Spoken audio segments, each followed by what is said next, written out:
প্রিয় দর্শক, আসসালামু আলাইকুম। হাসিনা আর যাই করুক, দেশের জন্য অনেক কাজ করেছে বলা পাবলিক গুলার জন্য একটা তথ্য জানিয়ে দিই, একটু ভালো করে শুনবেন। বাংলাদেশের বর্তমান ঋণ কত জানেন? 99.3 বিলিয়ন মার্কিন ডলার। আই রিপিট, 99.3 বিলিয়ন মার্কিন ডলার। আর গত বছরে পাচার হয়েছে কত জানেন? 94 বিলিয়ন মার্কিন ডলার। হিসাব করে দেখলাম, তিনি যেই টাকা পাচার করেছেন সেই টাকা দিয়ে মাত্র 697টা মেট্রো রেল, 397টা স্যাটেলাইট আর 36টা পদ্মা সেতু বানানো যেত। একটা 1000 টাকার নোটের ডাইমেনশন কি, সেটা নিয়ে না হয় অন্য এক সময় আলাপ করা যাবে। ধরুন 11 লক্ষ কোটি টাকা 1000 টাকার নোট দিয়ে একটার উপর একটা রাখলে এর উচ্চতা কত হবে জানেন? 750.5 কিলোমিটার। বাংলাদেশের সর্বোচ্চ উচ্চতার পাহাড়ের উচ্চতা কত? 1063 মিটার।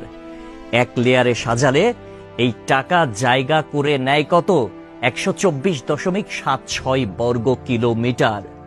আর ঢাকার সাইজ মাত্র 306 বর্গ কিলোমিটার, চট্টগ্রাম 155 বর্গ কিলোমিটার। এই দুই বিভাগীয় শহর বাদে বাকি সব বিভাগীয় শহর এই টাকা দিয়ে ঢেকে দেয়া যাবে। পাশাপাশি যদি বসান তাহলে লেংথ হবে কত জানেন? 1782349.6 কিলোমিটার। এক কথায় আমি সংখ্যাটা বলতে পারলাম না, আপনারা একটু ক্যালকুলেটরে হিসেব করে নেবেন, মানে ক্যালকুলেটরেও ধরবে বলে মনে হয় না। পৃথিবীর পরিধি কত? 40,000 কিলোমিটার। এই টাকা পাশাপাশি বসিয়ে পৃথিবীর পুরোটা 44.5 বার রাউন্ড দেয়া যাবে, মানে ঘোরা যাবে। কেউ যদি হাসিনার উন্নতির হিসাব দিতে আসে, তাহলে তাকে হাতে কলমে এই হিসাবটা বুঝিয়ে দেওয়া আপনার, আমার, আমাদের সকলের দায়িত্ব। মেট্রো রেল বন্ধ হয়ে গিয়েছে দুর্বৃত্তের হামলায়। এটা ঠিক করতে 1 বছর সময় লেগে যেতে পারে, ন্যূনতম, মানে কমপক্ষে 1 বছর সময় লাগবে এটা বলা হয়েছিল। এটা ঠিক করতে বাজেট ধরা হয়েছিল 300 কোটি টাকা। অথচ 2টা স্টেশন বাদ দিয়ে খুব সহজেই মেট্রো রেল চালু করা যেত, কিন্তু সেটা করেন নাই তার সঙ্গপাঙ্গরা। কারণ খেতে হবে, বেগম পাড়ায় টাকা পাঠাতে হবে, বেগম পাড়ায় বেগমরা গিয়ে ফুলে ফেপে উঠবে, তারা আরামসে দাস দাসী নিয়ে দিন কাটাবে। এইটার জন্য এত টাকা বরাদ্দ করা হয়েছিল। কিন্তু শেখ হাসিনা পালিয়ে যাওয়ার পরে এখন আমরা জানতে পারছি মেট্রো রেল চালু হতে আর মাত্র কয়েকটা দিন বাকি। তাহলে বোঝেন ব্যাপারখানা। আমাদের শিরা উপশিরা থেকে শুরু করে রন্ধ্রে রন্ধ্রে প্রত্যেকটা জায়গায় এইরকম চুরচামারির অভ্যাস।